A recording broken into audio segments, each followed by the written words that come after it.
What was the Empire of Munhumutapa and how powerful it was? In today's video, I'm gonna present you one of the most powerful empire of medieval Africa. If you haven't subscribed to my channel yet, don't forget to click the button below.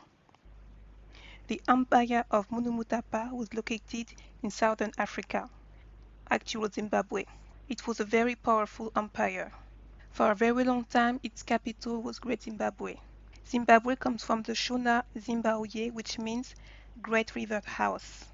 Although it is today in ruins, Great Zimbabwe used to be a very huge city. It was protected by oval walls, which were 35 feet high and 17 feet thick. It was built of granite bricks. At its height, it was as big as medieval London, and it could accommodate until 18,000 people.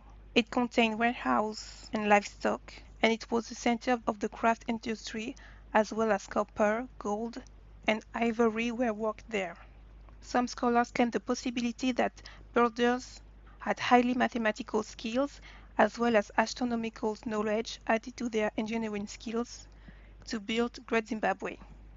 Swahili traders and Shona traders, traders from Great Zimbabwe, met to exchange goods in the village of Tenga. It was a trading center, and they used to exchange a high amount of gold, copper, and ivory. The Mutata, which means emperor, secured the route in order for the gold and ivory to flourish. The empire was so rich that gold ornaments were buried with important personages.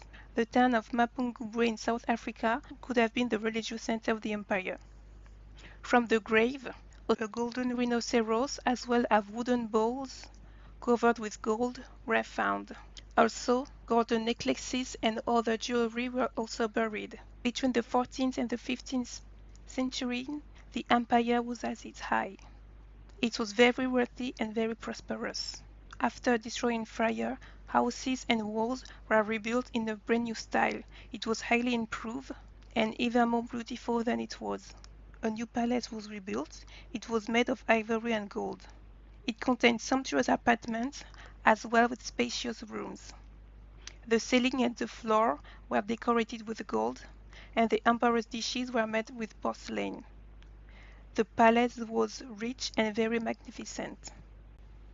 In ancient gold mine, 700 tons of gold were dug each day. In 1998, this was valued at $7.5 billion, which is huge. Also, the kingdom has an industry of iron melting and bronze production.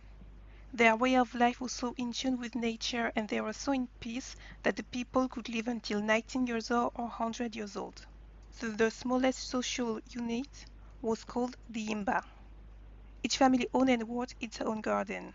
The people used to grow crops such as rice, nuts, beans, yam, peanuts, or groundnuts.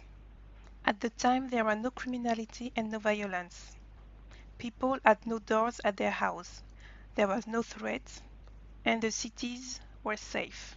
It was the duty of the Mupata to protect the population, especially the poor.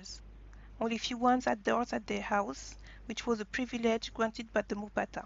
The Mupata had an army of 100,000 men, and it could raise 300,000 men if needed.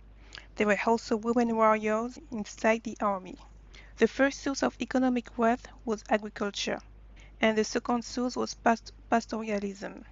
Elephant hunting could bring to the kingdom until 25,000 tons of meat each year.